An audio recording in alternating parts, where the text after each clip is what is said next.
Ya, Monggo, Om Cak. baik. Baik. Assalamualaikum warahmatullahi wabarakatuh. Waalaikumsalam. Waalaikumsalam warahmatullahi wabarakatuh. Alhamdulillah rabbil alamin. Liyudhhirahu 'ala dini kullih wa kafa billahi syahida. Asyhadu an la ilaha illallah wahdahu la syarikalah. Asyhadu anna Muhammadan abduhu wa rasuluhu la nabiyya ba'dah. Allahumma sholli wa sallim wa barik ala Muhammad wa ala alihi wa sahbihi ajmain. Matur nuwun Om Irul, terima kasih. Malam hari ini kita bisa ngaji kembali dan terima kasih pula teman-teman semuanya yang bergabung. Ini wabil khusus saya mendatangkan Bu Ika Puspitasari, ini adik kelas kita. Adik kelas sok malahan. Nah, iki kawane nih mas-mas mbak-mbak 90. Ya. Tapi sudah pada pangling. Ampun itu loh. Wes jan paling wis do pangling Pak kuwi wong biyen aku kuru lelaran tenok. Saiki kok bedah.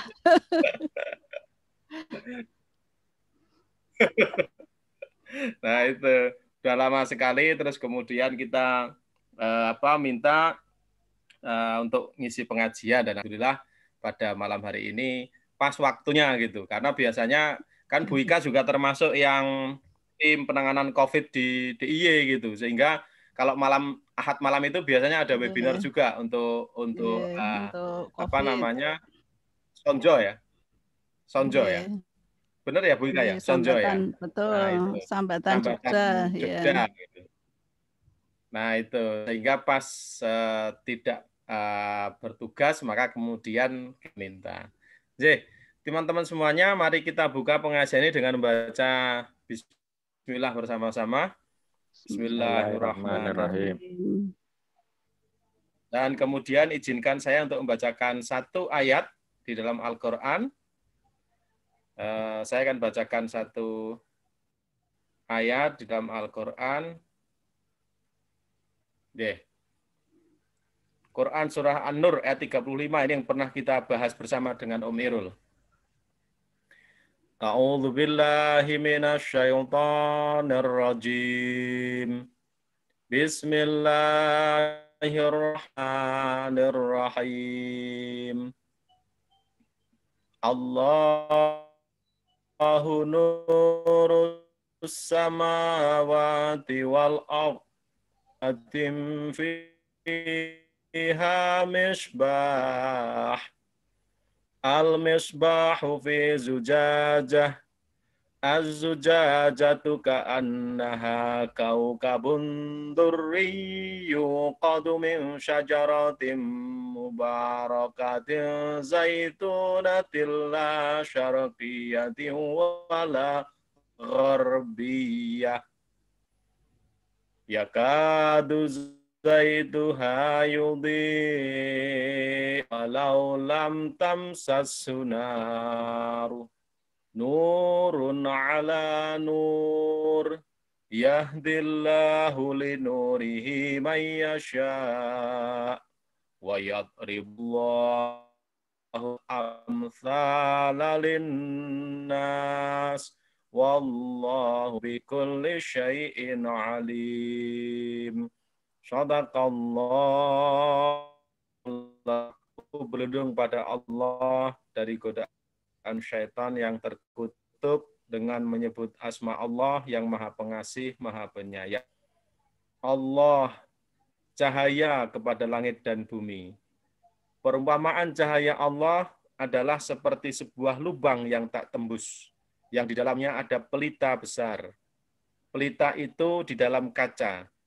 Kaca itu seakan-akan bintang yang bercahaya seperti mutiara, yang dinyalakan dengan minyak dari pohon yang berkahnya, yaitu pohon zaitun yang tumbuh tidak di sebelah timur dan tidak pula di sebelah baratnya, yang minyaknya hampir menerangi, walaupun tidak disentuh api. Cahaya di atas cahaya. Allah membimbing kepada cahayanya siapa yang Dia kehendaki. Dan Allah memperbuat perumpamaan-perumpamaan bagi manusia. Dan Allah Maha mengetahui segala sesuatu. Maha benar Allah dengan segala firman-Nya. Tadi Quran surah An-Nur ayat yang ke-35, ini terkait dengan pencarian kita, terkait dengan riset-riset ya, yang kita harus mencari dan mencari.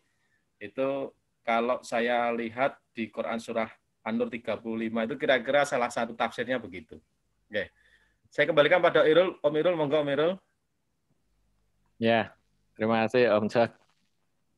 Ya, bismillahirrahmanirrahim. Alhamdulillahirrahmanirrahim. Asyhadu an la ilaha illallah ta'ala syarikalah wa asyhadu anna Muhammadan abduhu rasulullah nabi abada. Allahumma shalli ala Muhammad wa ala ali Muhammad.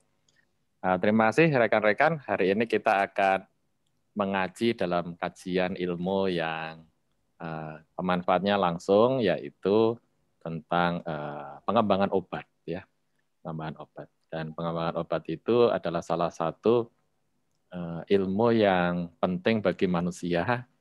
Karena memang statistiknya kalau tidak salah itu dalam satu populasi sekitar 13% sampai 15% itu dalam kondisi sakit. Gitu.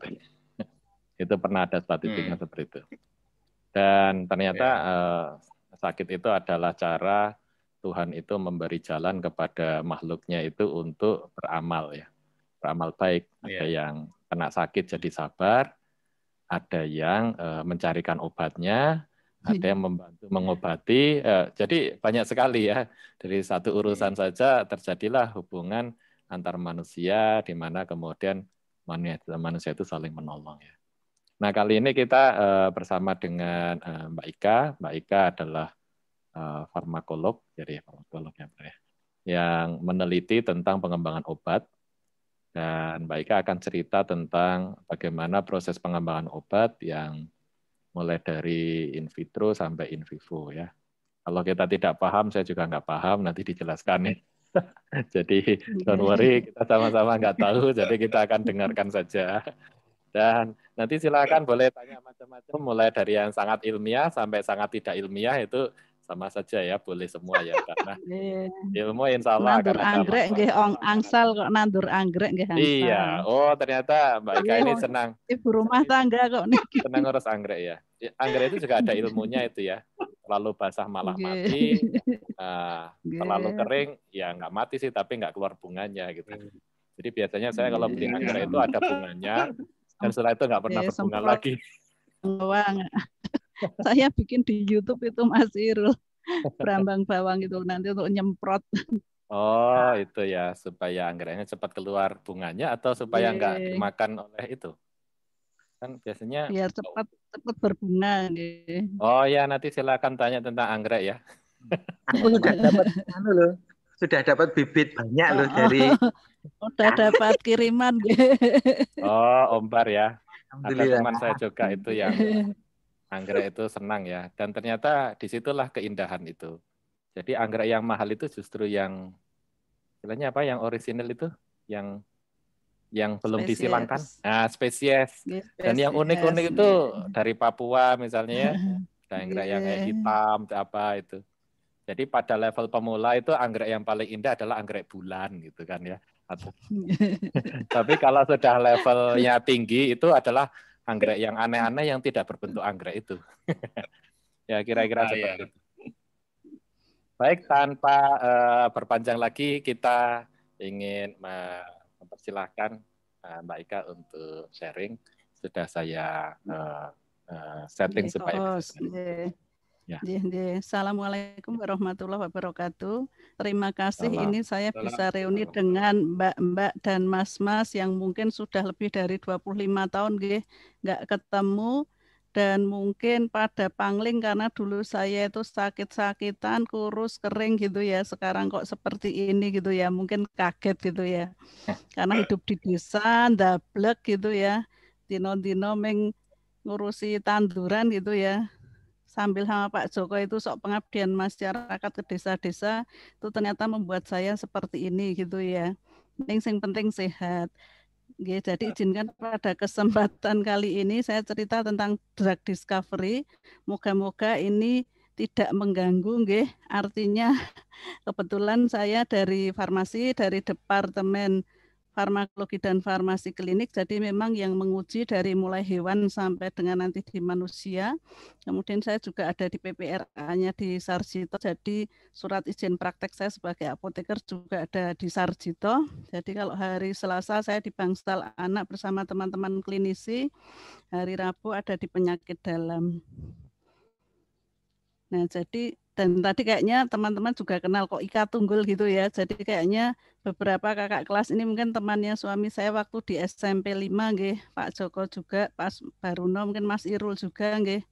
Karena SMP 5. Nah, pada kesempatan kali ini saya ingin cerita karena kita sekarang ini kan pada masa di mana kita jadinya aware dengan penemuan obat. Dulu mungkin kita hanya sering menggunakan, tetapi dengan adanya pandemi ini kita jadi ingin tahu seperti apa sih yang namanya penemuan obat itu. Dan kadang-kadang terus ada yang mempolitisir, kemudian bahkan ada yang mempercepat, pengen loncatan-loncatan yang sok-sok itu enggak pas gitu ya. Maka kadang-kadang kita sebagai orang yang tahu itu mau bilang apa adanya juga gimana, tidak bilang kok ya salah gitu ya untuk memperingatkan. Nah, jadi intinya pada malam hari ini ya kita bersama-sama ayo untuk kebaikan kita semua gitu ya.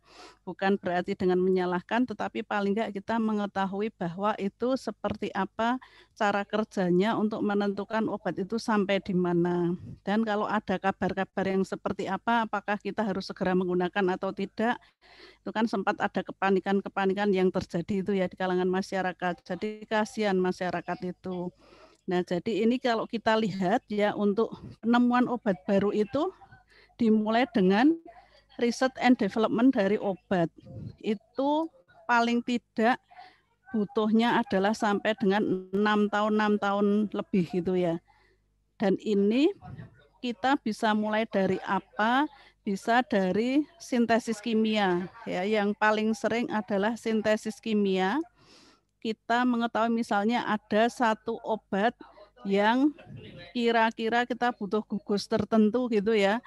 Misalnya contohnya adalah senyawa-senyawa yang menghambat inflamasi misalnya.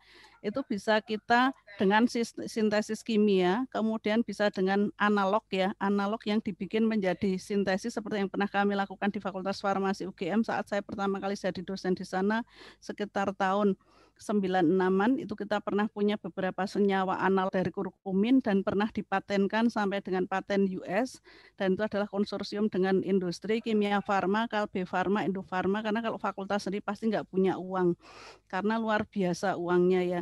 Dapat juga dimulai dengan in silico yang sekarang banyak digunakan untuk mempercepat adalah in silico atau docking molekul. Jadi kita tahu reseptornya di mana.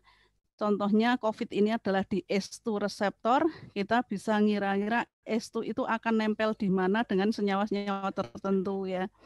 Itu kemudian nanti dipastikan dulu ada struktur activity relationship. Contohnya nanti akan saya contohkan beberapa adalah dari yang kurkumin kita itu dan juga yang mungkin teman-teman juga beberapa mungkin sudah ada yang DM gitu ya.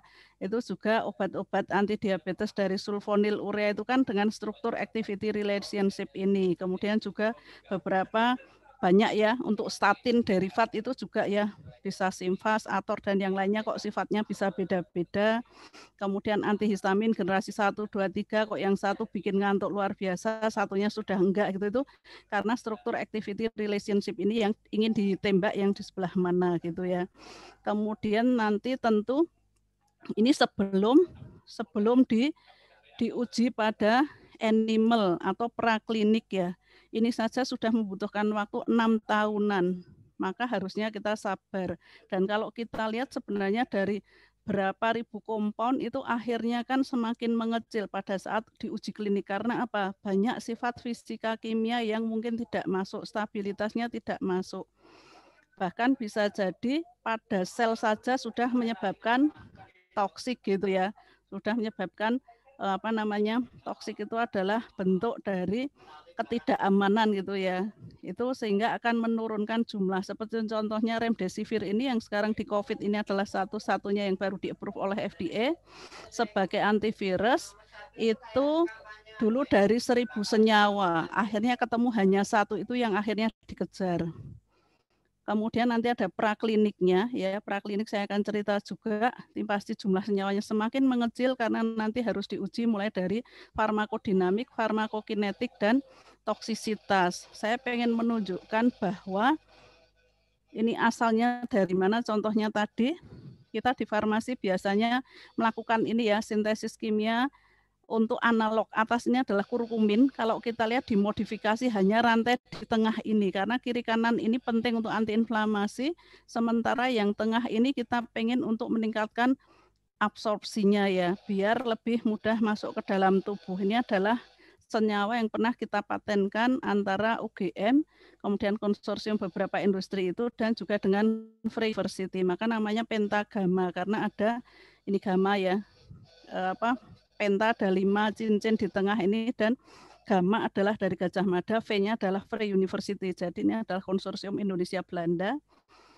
Tapi sayangnya karena farmakokinetiknya jelek, maka tidak bisa terus gitu ya untuk menjadi senyawa baru. Padahal itu sudah habis entah luar biasa berapa mm-an ya waktu itu, karena kita sudah menguji pada hewan. Tetapi sayangnya farmakokinetiknya nggak muncul karena ada efek farmakologi sebagai antiinflamasi ya. Waktu itu digunakan kontrolnya adalah, kontrol positifnya adalah diklofenak gitu ya, yang selama ini kita kenal. Ternyata dia cukup promising, tetapi sayangnya pada saat dicoba untuk farmakokinetiknya itu nggak ketemu. Tampaknya senyawanya cepat sekali hilang gitu ya, hilang dari dalam badan. Nah itu jelas menjadi pertanyaan kalau nanti akan diteruskan. Karena apa? Karena tidak relate antara efek farmakologi, munculnya antiinflamasi, dengan efeknya untuk tadi berapa T-setengahnya, CMAC-nya kapan, AUC-nya berapa gitu ya. Dia ada di dalam tubuh selama berapa lama sehingga nanti durasi harus berapa, frekuensi pemberian obat berapa, itu sulit gitu ya. Maka akhirnya itu berhenti karena masalah farmakokinetik yang tidak ketemu. Kemudian ini contoh yang juga tadi dari analog gitu ya. Biasanya kita memiliki gugus yang penting, ini ya gugus yang penting untuk sebagai antidiabetes, ini sulfonilurea. Kemudian gugus kiri dan kanannya ini yang dimodifikasi untuk kepentingan-kepentingan, misalnya diinginkan efek yang sehari cukup 1 ya, sementara selama ini yang dipakai gliburid ini ya, atau glibenclamid ini kan sehari harus 2 atau 3 kali, sementara diinginkan dia lebih irit karena pasien-pasien ini kan ibaratnya mengkonsumsi obat antidiabetes itu kan akan sepanjang hidupnya gitu ya, akan cukup lama, sehingga harapannya jangan sampai bosen sehari saja 1. Nah itu dengan memainkan cincin sampingnya dengan bentuk glimepirid ini, sekarang dia jauh lebih bisa long acting gitu ya.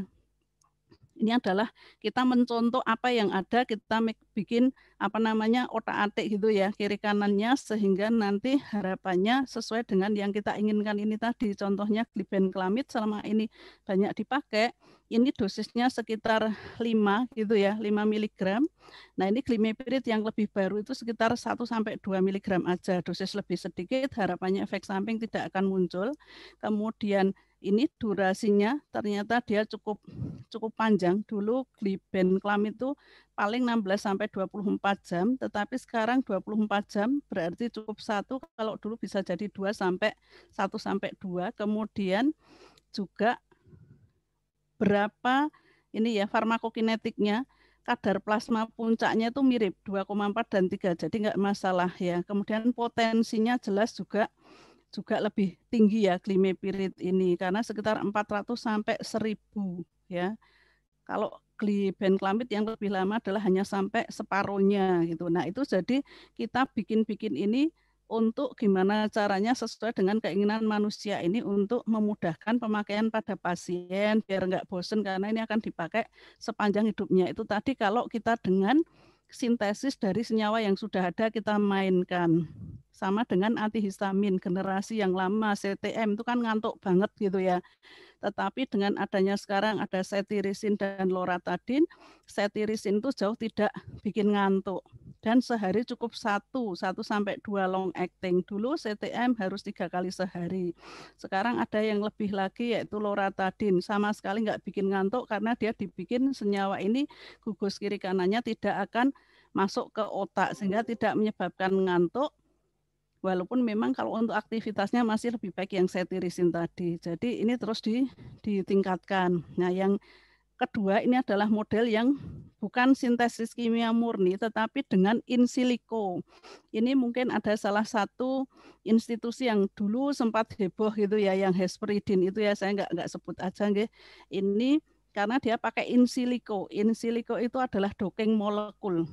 Dia memiliki banyak, kayaknya ini ya contohnya adalah Pak Joko ini ahlinya ya. Kalau saya cuma rodok-rodok untuk hal yang ini. Ini adalah flavonoid, jadi senyawa-senyawa yang diperoleh metabolis sekunder dari tanaman. Contohnya ini ada hesperidin ya, hesperidin, rutin, diosmin itu dari jeruk. Kemudian ada apiin, apigenin itu dari seledri. Nah itu ini kita pengen senyawa yang sudah kita peroleh dan ini ada di senyawa-senyawa tanaman karena Pak Joko itu kan ahlinya di biologi farmasi ya, kalau saya di farmakologi. Ini kita lihat ya dengan bentuk dari reseptor S ya, S itu untuk COVID, itu bisa nyentel di mana. Ternyata senyawa-senyawa ini bisa ya, flavonoid dan ini kayaknya glikosida ya Pak Joko ya, karena ada gugus gulanya ya. Jadi bukan aglikon tapi glikosidanya. Ini bisa ternyata hesperidin, rutin, diosmin, dan apiin ini bisa nempel ya, key and lock teori. Jadi gembok dan kunci dengan S2 reseptor pada COVID. Tapi ini levelnya diingat ini masih docking, yaitu dengan komputerisasi gitu ya. Nah ini tapi kadang-kadang sudah dipublish di masyarakat sehingga orang berbondong-bondong langsung membeli jeruk gitu ya. Pokoknya makan jeruk, nanti akan saya ceritakan seberapa akhirnya gitu ya. Bukan saya skeptikal tapi kan kasihan masyarakat itu gitu ya. Sehingga kan kekurang tahuan sehingga semua langsung itu ya. Nanti akan kita lihatkan karena ini adalah in silico, masih molekuler. Saya itu berharap kalau kita meneliti ya menyampaikan apa adanya, jujurlah gitu ya. Paling nggak dibilang ini masih levelnya komputerisasi, ini masih agak jauh, ini masyarakat nanti harus menunggu gitu ya. Tapi kebanyakan kan tidak semua disampaikan ini adalah segalanya lah. Masyarakat sepertinya terus tidak perlu pakai masker, tidak menjaga jarak, tidak cuci tangan, yang penting makan jeruk terus. Nah itu juga salah, ya kan?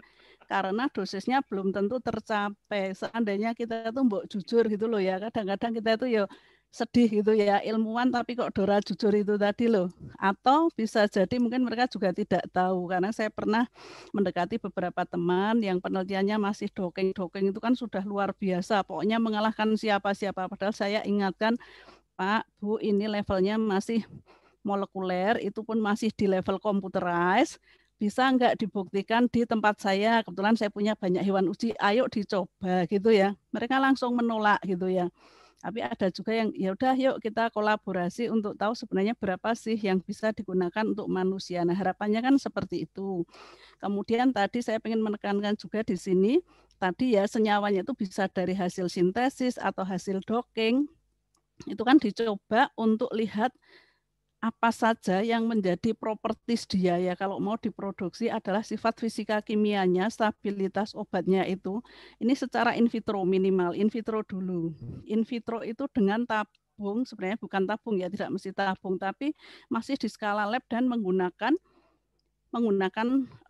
chamber atau pakai disk gitu ya. Wadah-wadah gitu ya, atau juga bisa juga dengan tabung. Artinya itu adalah lingkungan yang mencerminkan bahwa itu di tempat aksinya langsung.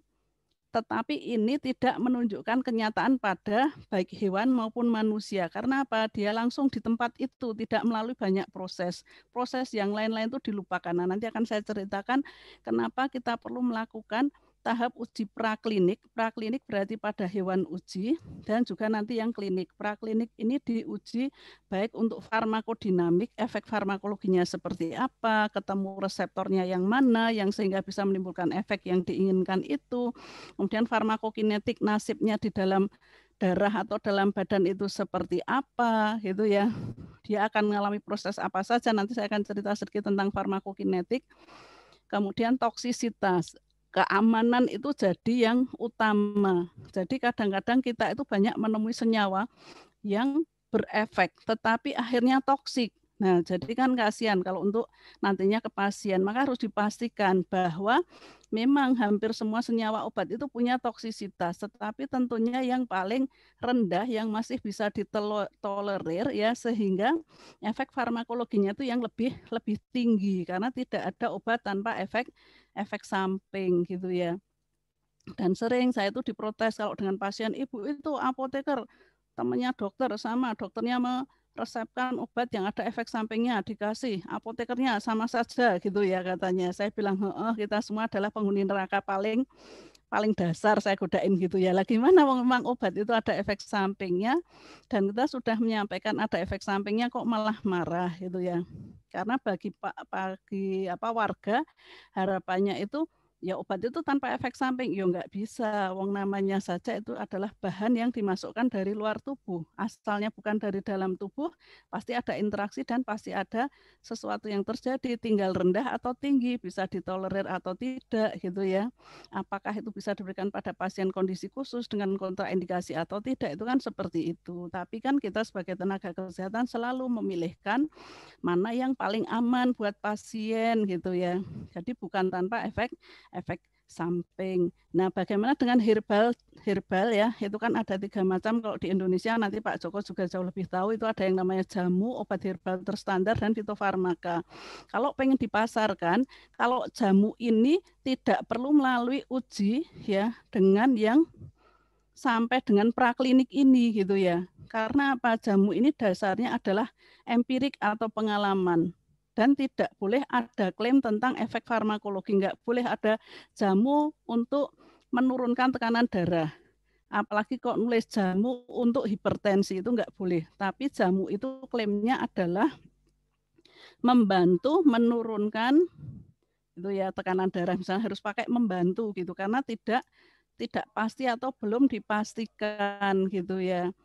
Tetapi kalau OHT, obat herbal terstandar, dia harus sudah melalui standarisasi baik senyawa markernya, Pak Joko nanti akan cerita banyak ya paling tahu, kemudian juga parameter-parameter spesifik dan non spesifiknya, termasuk cemaran terhadap mikroba, kemudian kadar abu, kadar air, kemudian senyawa entitasnya itu apa yang berefek, kemudian juga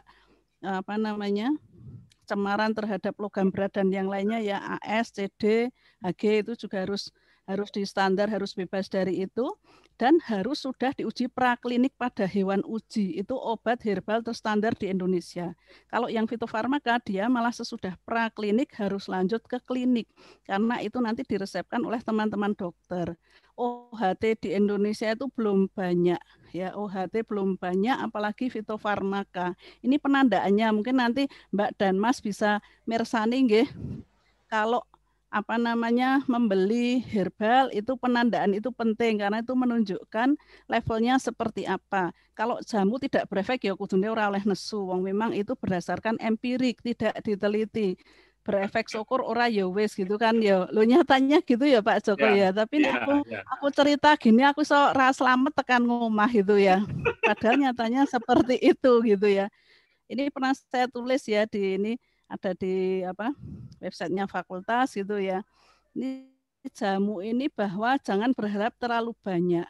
Sementara kalau obat herbal terstandar masih mending, sudah pernah diuji pada hewan, khususnya adalah roden dan non-roden, karena manusia adalah bukan keduanya ya. Jadi pada tikus, mencit atau dengan kelinci ya, kelinci. Minimal itu, kalau itu sudah aman, ada efek farmakologinya beneran, farmakokinetiknya kelihatan, barulah bisa beralih kalau mau jadi fitofarmaka yang diresepkan oleh teman-teman klinisi, teman-teman dokter, yaitu dengan diuji pada manusia, clinical trial yang sekarang banyak dilakukan pada fitofarmaka. Di Indonesia setidaknya ada berapa ya Pak Joko? Ada Exgra, Tensigard, saya pernah ikut timnya Tensigard, 7 ya.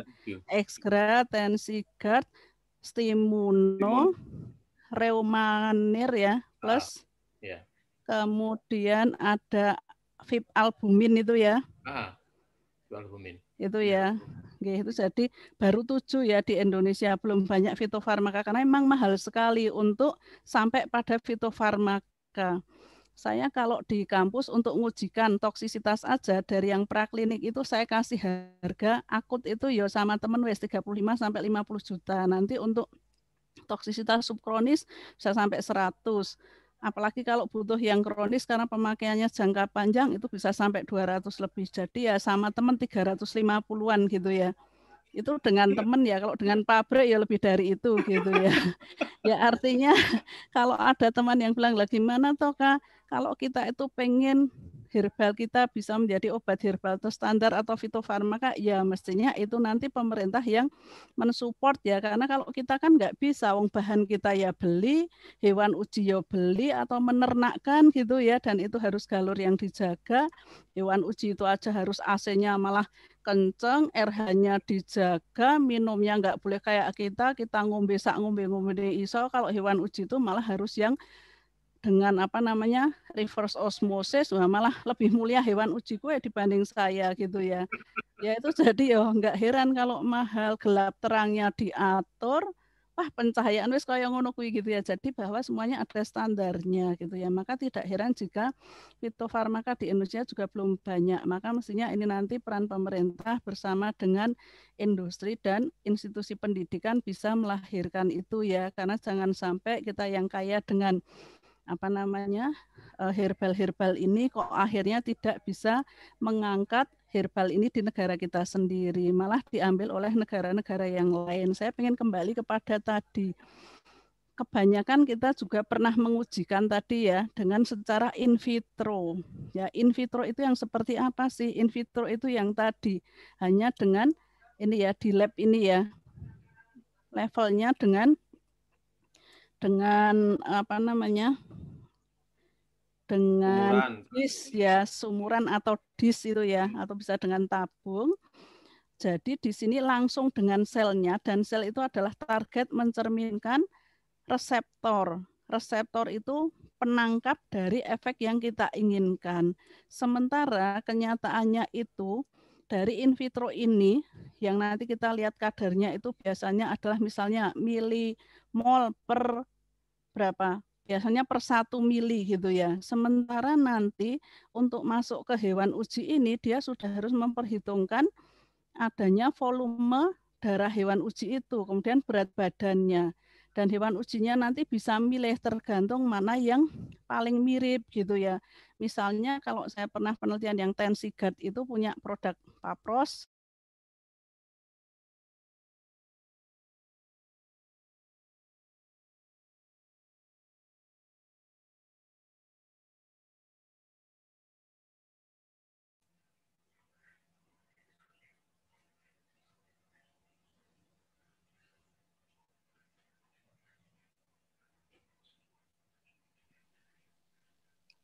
Ika ada gangguan koneksi kayaknya ya. Oh, kayaknya agak ada gangguan koneksi.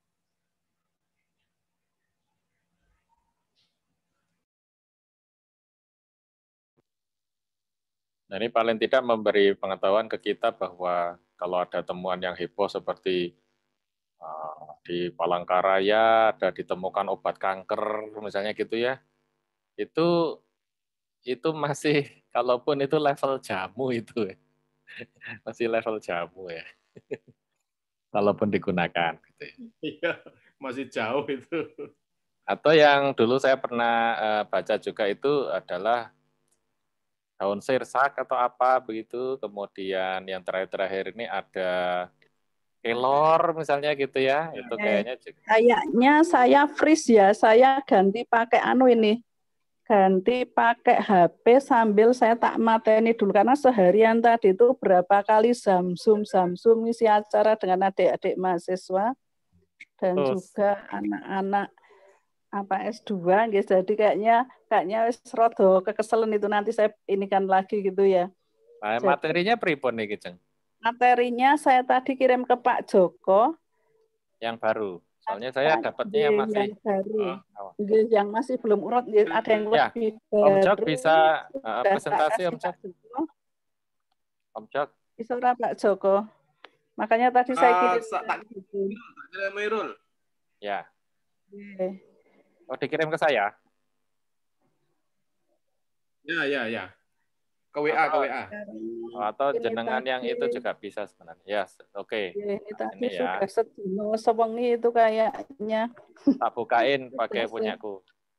Nggih, saya tak sambil mikir, Mas.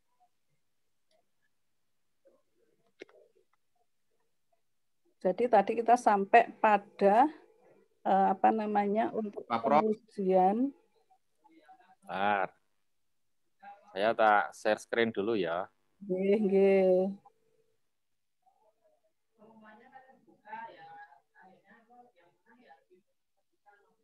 Ini kita ya tak juga sambil nanti moga-moga bisa lagi.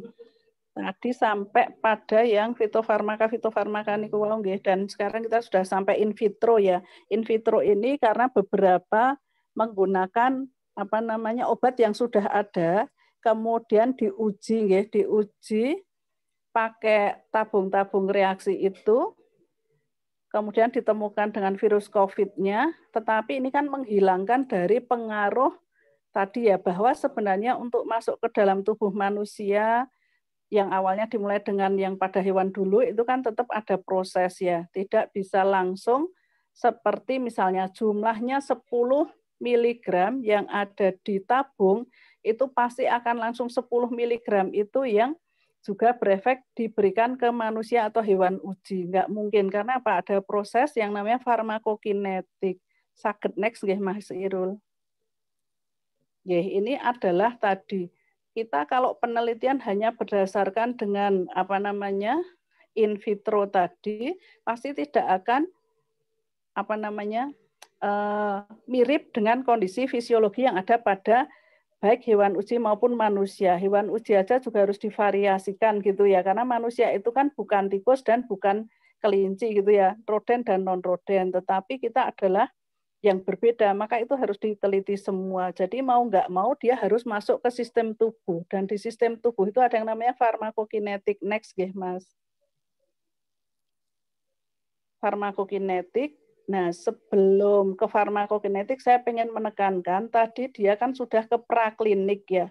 In vitro itu tetap harus melalui praklinik. Kenapa? Karena tidak akan relate dengan kondisi di yang orang hidup ataupun dengan hewan yang hidup itu tadi. Karena apa? Habis itu dia akan melalui yang namanya uji klinik, baik pada uji klinik fase 1 itu pada manusia yang sehat, pada fase 2 itu pada orang yang sakit jumlahnya masih tidak terlalu banyak. Kemudian yang sekarang teman-teman mungkin sering dengar itu adalah uji klinik fase 3. Fase 3 itu yang jumlahnya sudah banyak, bahkan multisenter seperti vaksin itu ya, itu kan ada yang di Brasil, ada yang di Indonesia, ada yang di Sri Lanka misalnya, karena multisenter, karena butuh jumlah yang lebih banyak. Nanti sesudah ada approval itu belum berhenti karena banyak efek samping yang belum bisa terliput dengan adanya uji klinik fase 3. Ada uji klinik fase 4 atau namanya post marketing surveillance. Ini akan mengenai semua bangsa ya, pada saat dia sudah dipasarkan, harapannya itu dengan populasi yang lebih banyak sehingga nanti ada ketahuan efek samping apa saja yang akan muncul. Next, Mas. Ini kayaknya yang farmakokinetik ya nanti, tapi masalahnya adalah banyak penelitian ini yang dilakukannya bisa in vitro bahkan masih in silico, tetapi klaimnya sudah luar biasa. Kita kasihan dengan masyarakat tadi. Kemudian ada fenomena yang sekarang banyak dipakai adalah repurposing drug. Ini sangat memungkinkan gitu ya, bahwa obat yang sudah ada yang dulu gunanya misalnya asitromisin itu adalah untuk pneumonia ya, antibakteri untuk pneumonia, asitromisin, hidroksikloroquine untuk malaria, dan juga untuk lupus atau autoimun. Ternyata sekarang untuk repurposing diharapkan untuk COVID. Ivermectin itu adalah obat cacing dari Australia itu, sekarang juga pengennya untuk COVID. Obat-obat anti malaria juga banyak, antivirus juga banyak, walaupun antivirusnya tidak spesifik pada virus RNA, itu juga untuk repurposing drug. Kemudian sayangnya sekarang ini walaupun banyak penelitian secara in vitro, belum ada bukti bahwa bisa dilakukan korelasi dari in vitro langsung ke in vivo itu dikalikan berapa atau harus berapa, itu sayangnya kan belum ada. Maka kita harus bisa untuk tadi ya menekankan jangan sampai in vitro itu sudah diklaim gitu ya, karena nyatanya memang belum boleh gitu ya, dan tergantung banyak faktor itu tadi ya untuk bisa masuk ke dalam tubuh manusia. Oke, next. Ini saya sambil karena kebetulan suami saya itu juga sedang penjurian apa toh itu ID itu ya, ada video ID apa lomba. Ini saomah ribut. Jadi ini ada farmakokinetik atau nasib obat di dalam badan. Namanya saja farmakokinetik. Jadi ini adalah kinetika, jumlah dan kecepatan obat yang masuk ke dalam tubuh itu seperti apa. Itu ada ilmunya. Dan itu adalah inti dari farmasi itu juga ada di situ, karena banyak di sini persamaan matematis, kemudian juga fisiologi ya, dari kedokteran juga masuk. Ini sebelum obat itu memberikan aksinya di reseptor atau tempat yang diinginkan, itu dia harus setidaknya mengalami berbagai proses. Kalau dia diberikan secara oral atau ekstravaskuler, tidak langsung ke dalam pembuluh darah, bisa intramuskuler juga, bisa subkutan juga seperti insulin itu harus mengalami namanya proses absorpsi, apalagi oral, harus ada absorpsi. Absorpsi itu dari yang di luar jumlahnya misalnya 1.500 mg, yang diabsorpsi belum tentu segitu, karena ada yang namanya siklus enterohepatik gitu ya. Jadi first pass effect, sebelum ke pembuluh darah dia mampir dulu ke hepar, maka di hepar itu dia jelas sudah di metabolisme dikurangi jumlahnya gitu ya. Ke hepar dikurangi jumlahnya, kemudian nanti baru dia didistribusikan. Distribusi itu obat ada dua macam, obat bebas dan obat yang terikat gitu ya. Obat yang bebas itulah yang bisa ke mana-mana, ke reseptor tempat aksi obat, sedangkan obat yang terikat itu tidak bisa kemana-mana. Seperti kita ya, manusia sudah terikat punya anak dan suami, nggak bisa kemana-mana, tapi nyatanya malah pergi kemana-mana deh enggak. Jadi beda ya kalau sama manusia. Tapi setidaknya yang obat bebas itu ukurannya jauh lebih kecil dibandingkan yang terikat oleh protein plasma, contohnya albumin, beta globulin ya. Kemudian dia yang bisa memberikan efek ya, bisa memberikan efek kepada tempat aksi yang diinginkan atau yang namanya reseptor. Nah, jumlahnya sudah berkurang lagi. Nanti mengalami ekskresi di urin misalnya sesudah dia berefek, efek suatu obat itu harus diakhiri gitu ya dengan ekskresi. Bisa lewat urin kalau sifatnya adalah polar, untuk yang non polar nanti bisa diekskresikan lewat feses. Itu adalah sifat dari pengakhiran aksi obat. Jadi sebenarnya yang sampai kepada reseptor untuk obat tadi itu kan sudah semakin sedikit sekali gitu ya. Dan itu yang tidak pernah dipertimbangkan dengan cara in vitro gitu ya. Karena apa? In vitro itu kan langsung di tempat aksinya, tidak memperhitungkan itu sebenarnya akan jadi berapa pada saat dia berjalan-jalan itu tadi gitu nggih. Ini saya coba sambil connect lagi. Ini juga kelihatan di slide selanjutnya nggih Mas Irul itu tadi yang menggambarkan bahwa pada saat farmakokinetik yang di sebelah kiri itu ada obat yang bebas pergi ke organ-organ atau reseptor yang diinginkan. Itulah yang namanya farmakodinamik. Dia akan memberikan efek farmakologinya di organ-organ yang memang tertuju dari sifat obat-obat itu tadi. Lanjut, okay. Next. Nah, ini saya pengen memberikan contoh perhitungan tadi yang kalau dari luar berapa kita konsumsinya, dosisnya, sesudah itu sebenarnya yang berefek itu berapa gitu nggih. Ini contohnya adalah ketoke saya perbesar ketoke asitro nggih. Asitromisin ya. Asitromisin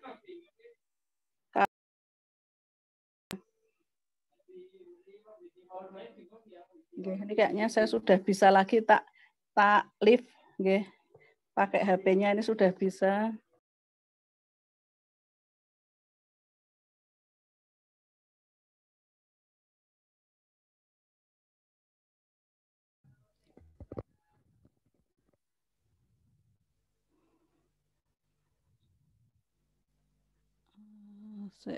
Gelap sekali nggih, sambil nggih.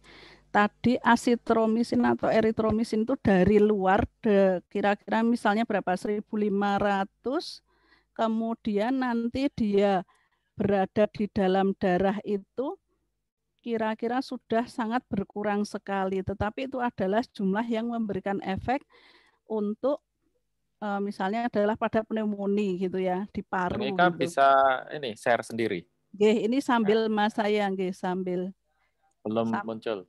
Nggih niki. Sambil saya ini lagi karena ini tuh sedino tinggal berapa kali ini tadi. Mungkin dia sedang lelah ya laptopnya. Nggih. Lah biasanya kan banyak di kampus toh, saya itu kan tidak WFH gitu ya. Karena kebetulan saya juga bikin viral transport media di kampus, jadi kan saya itu tidak WFH. Jadi sebenarnya di rumah itu ya kalau pas libur gini aja pakai laptopnya di rumah, mesake yang di rumah itu. Ini kayaknya alhamdulillah sudah bisa lagi, tadi kayaknya sudah sampai di perhitungan itu ya. Saya ingin menunjukkan bahwa perhitungan untuk kalau masuk di dalam tubuh itu jadinya itu sudah sangat kecil banget gitu ya. Ini kalau kita lihat ini dari 500 mg ini praklinik ya. Jadi pada tikus contohnya nanti saya contohkan juga pada manusia. Ini pada tikus itu biasanya pakai 50 mg per kilogram berat badan. Misalnya berat itu mais ya atau mencit, itu tikus yang kecil itu ya, itu 20 graman, dosis yang masuk itu berarti sekitar 1 gram. Oke, itu 1 gram, kemudian sesudah di serum itu berapa gitu nggih. Asitromisin itu yang ada di serum itu sekitar ini cemaknya 4,7 mikrogram per mililiter. Coba kita hitung, kecil banget nggih, sekitar 5 lah sama teman saya ngitungnya. 5 mikrogram dari 1 gram. Jadi 5 dari 1 juta loh ya. Jadi kecil banget masuk di dalam tubuh. Maka kalau tadi dibilang in vitronya butuh 5 mikrogram. Berarti dari luarnya masuk berapa? Enggak bisa kita mengetahui kira-kira berapa. Jadi memang harus dicoba gitu ya, dicoba dengan baik hewan maupun pada manusia. Nyatanya ini ada yang butuh berapa? Kalau 5 dari 1 juta itu ya, berarti kan berapa? 20.000 kalinya loh ya. Nah ini kan kadang-kadang enggak make sense kalau kita penelitiannya hanya in vitro saja. Ini juga pada manusia, asitromisin itu dikonsumsinya 1.500 mg satu kali sehari, dalam darah ketemunya berapa? Cuma ini 0,35 mg per liter loh ya. Kalau kita hitung darahnya manusia kira-kira adalah sekitar ini 7 liter toh ya. Itu berapa? Paling 2,45 mg loh masuk di dalam tubuh dan itu sudah berefek. Tetapi artinya bahwa kalau dari luar berapa, hitunglah masuknya itu jadinya berapa. Kalau in vitro berarti itu memang hanya yang di tempat aksi itu. Lah terus butuh berapa untuk dikonsumsi? Lah ya belum ada rumusnya, belum ada korelasinya, ya harus dicoba. Nah ini juga tadi ya repurposing kombinasi asitro dan hidroksikloroquine yang dicoba oleh beberapa ya, termasuk ada beberapa di Indonesia yang nyoba kombinasi ini ya. Ini bilangnya 5 mikromol ya. 5 mikromol itu nah kira-kira berapa? Nah, kalau kita hitung aja dari yang tadi asitro yang udah terbukti di manusia itu kira-kira hitung-hitungannya itu dengan berat molekul dan yang lainnya itu ketemu sekitar 3745 mg per liter. Itu harus masuknya segitu. Berarti berapa? 3 gram. Nah, 3 gram itu kira-kira manusia 3 gram itu konsumsi 3 gram piye, asitromisin 1.500 aja itu sehari sekali. Kalau 3 gram ya rodok kroso gitu ya. Itu masih mending, tapi ya ini benar nggak segini gitu ya, karena tadi kita hanya melihatnya dari bakteri. Nah, kalau dengan virus berapa konversinya? Maka harusnya tetap dicoba, nggak boleh in vitro berapa, nanti akhirnya manusia harus konsumsi berapa. Itu harus dicoba dengan praklinik dengan hewan tadi dan dengan clinical trial fase 1 untuk yang sehat, fase 2 untuk yang yang sakit jumlah terbatas, dan fase 3 jelas yang sudah multisenter tadi dengan berbagai bangsa. Ini juga yang kita soroti adalah kemarin heboh tentang wah sekarang konsumsi jeruk aja gitu ya, hesperidin itu tadi ya, yang asalnya adalah doping molekul yang sudah digembar-gemborkan sampai masyarakat kasihan, terus pada beli jeruk tapi lupa 3M itu tadi. Lah kalau kita lihat hesperidin ini kadarnya berapa? Hesperidin ini ternyata ini juga ada uji kliniknya ya, sedang dilakukan. Ini harapannya adalah sekitar 1000 mg 3 kali sehari selama 7 hari. Nah sekarang kita coba hitung 1000 mg itu kalau dia diambil dari salah satu ya yang paling tinggi wes itu adalah Citrus sinensis atau red orange itu 40-an ya. Berarti kalau butuhnya 1000 setiap setiap 100 mili jus itu kandungannya sekitar 40-an miligram. 1000 bagi 40 ketemunya berapa? Ketemunya adalah 25. 25 kali 100 mili, 2500 mili, 2,5 liter. Nek 3 kali sehari, yo 7,5 liter jus piye coba. Kan kasihan toh masyarakat itu. Wah kok ya mesake temen gitu ya. Nah ini jadi sok-sok itu ora pas gitu ya. Kalau mau kita hitung, ini juga tadi yang hesperidin yang juga penelitian sudah ada dengan in vitro. Kalau tadi masih masih in silico, ini yang in vitro pernah dicoba dengan IC50-nya adalah sekitar itu. Kemudian kira-kira kalau totalnya untuk fenolik dan non-fenolik komponnya itu adalah 8,3 mikromol ya. Itu kira-kira berapa wes kalau kita mau konsumsi. Ini ternyata ini pernah dicoba kalau manusia itu mengkonsumsi sekitar ini ya 1 kali minum jus one intake itu sekitar 8 mili per kilogram atau 560 mili ya. Untuk 2 gelas jus itu di darah muncul 2,2 mikromol. Padahal butuhnya kalau dia untuk COVID adalah 8,3. Berarti 8,3 bagi 2,2 ketemunya adalah 3,77 kali. Tadi berapa? 2 gelas. 3,77 kali 2 gelas ya 7,54 gelas ya.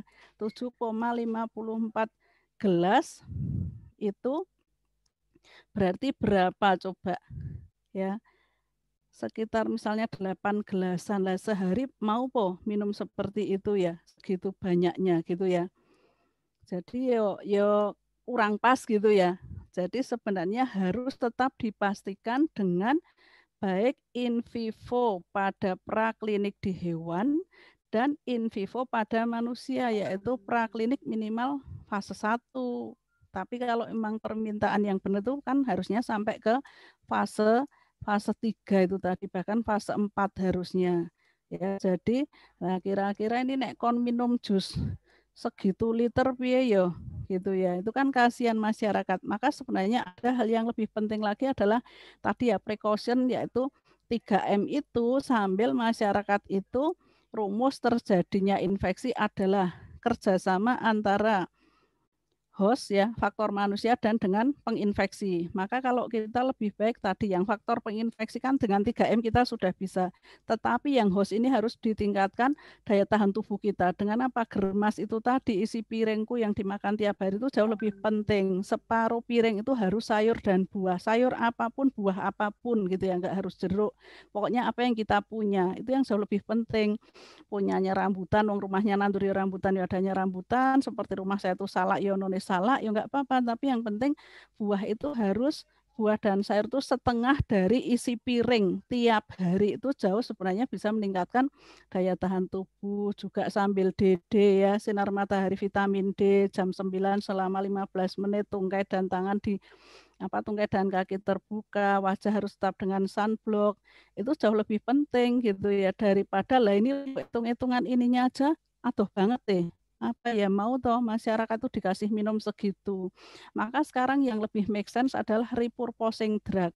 Karena apa? Sudah tahu dosisnya, perkiraannya gitu ya. Dan ini bisa langsung loncat, tidak harus dari fase 1-2. Karena dulu waktu dia didaftarkan kan sudah lewat clinical trial fase 1-2, praklinik sudah melalui semua, maka sekarang langsung loncat di clinical trial fase 3. Fase 3 ini jauh lebih mudah dilakukan, tetapi biayanya memang tinggi, tetapi sudah sangat ngirit gitu ya, ngirit waktu. Karena dalam masa pandemi ini ada yang namanya emergency use authorization, jadi permakluman gitu ya. Dan kita dasarnya apa? Repurposing tadi, kemiripan mekanisme aksi. Kalau untuk COVID ini adalah RNA, maka kita cari yang bisa untuk RNA, jangan yang tidak. Contohnya adalah oseltamivir, itu adalah neuroamidase, favipiravir itu juga untuk flu ya. Jadi sebenarnya agak jauh. Tapi favipiravir di Indonesia malah di-approve oleh BPOM. Ya wes manut lah, walaupun kita itu ya setengah hati jane ki piye to karepe gitu ya. Karena agak jauh gitu ya. Itu jauh enggak cuma agak adoh gitu ya. Kemudian juga yang sedang mengajukan clinical trial fase 3 itu banyak lopinavir, ritonavir plus interferon atau tidak, itu karena agak-agak mirip. Ini untuk virus RNA HIV/AIDS second line drug ya. Kemudian remdesivir. Ini adalah yang baru saja di-approve tanggal 22 Oktober kemarin oleh FDA. Dan ini sudah masuk Indonesia. Dulu pakai SAS ya, Special Access System, sekarang sudah diedarkan oleh Kimia Farma dan Indofarma. Bromhexin ini juga diteliti, padahal ini adalah obat-obat untuk mukolitik, montelukast juga untuk asma, difenhidramin ini antimo itu ya, antimab atau antihistamin itu ternyata juga repurposing, ivermectin, Australia gitu. Dan dexamethasone dan prokain ini UGM sedangkan melakukan uji itu. Methylene blue ternyata itu juga diuji. Jadi sebenarnya lebih menjanjikan repurposing drug karena nggak jauh, dosisnya nggak akan terlalu jauh untuk sampai ke tempat aksinya itu tadi. Tapi kalau dari in vitro, in silico, aduh jauh banget gitu ya. Jadi ini agak mending, tetapi tetap fase 3 itu dilakukan. Nah ini memang baru yang pertama yang di-approve sebagai antivirus ya, yang resmi yaitu remdesivir, tetapi harus digunakan pada pasien umur setidaknya minimal 12 tahun, kalau kurang masih berlangsung ya. Belum ada bukti nyatanya untuk yang kurang dari 12 tahun, dan berat badannya setidaknya 40 kg, nggak boleh kurang dari itu. Ini mereknya adalah Veklury ya. Ini yang baru pertama kali di-approve gitu ya, dengan 3 RCT kalau nggak salah ya, ada ini ya. RCT yang pertama ini sekitar 500 kali 2 ya, 1000 pemberiannya sampai misalnya 10 hari gitu. Kemudian ada lagi yang satunya juga ini multicenter, ini juga selama 10 hari kira-kira 300-400 orang. Kemudian ada satu lagi, jadi ada setidaknya 3 RCT yang mereka lakukan ya. Ini akhirnya mereka dapat hasil di-approve sebagai antivirus yang satu-satunya ya yang di-approve oleh FDA. Kalau Indonesia malah meng-approve sudah 2 karena satunya adalah favipiravir gitu ya, walaupun itu jane adoh gitu ya mekanismenya. Favipiravir itu di-approve di Jepang ya, di Jepang untuk COVID, walaupun asalnya dia untuk influenza. Nah, produk deskripsinya sudah lengkap ya, ini harus ditambah dengan apa, rekonstitusinya, stabilitasnya apa, jadi memang sudah lumayan bagus ya kalau untuk remdesivir ini. Harganya ini di US dipatok dengan harga sekitar 2.340-an lebih ya. Berarti kalau di Indonesia kira-kira berapa ya? 43 jutaan gitu ya kalau produk itu. Tetapi yang masuk di Indonesia ini yang produksi dari India ya, itu ada 2, punyanya Kalbe Farma dan Indofarma. Kalbe Farma katanya mereka awalnya 3 juta, sekarang 1,5 juta untuk 1 kur 5 hari, kemudian dari Bio Farma mereka akan menjual dengan harga sekitar 2 jutaan gitu katanya ya. Kalau yang asli dari US ya sekitar 40-an berapa itu jelas nggak akan masuk di kantong Indonesia ya yang masih asli. Ini jadi yang sudah lumayan mengalami proses itu tadi. Jadi simpulannya kita adalah untuk uji klinik itu ya butuh waktu, nggak boleh disusu-susu gitu ya, karena memang prosesnya seperti itu gitu ya. Jadi ya sabar, kita sebagai masyarakat harus kita edukasi gitu ya, jangan sampai hanya ngoyak-ngoyak, tetapi sebenarnya ada proses-proses yang dilangkai. Kemudian yang masih memungkinkan adalah repurposing drug untuk mengirit waktu dan pakai skema emergency use authorization. Kemudian penelitian in vitro menuju in vivo itu masih butuh waktu dan tidak bisa langsung diekstrapolasi.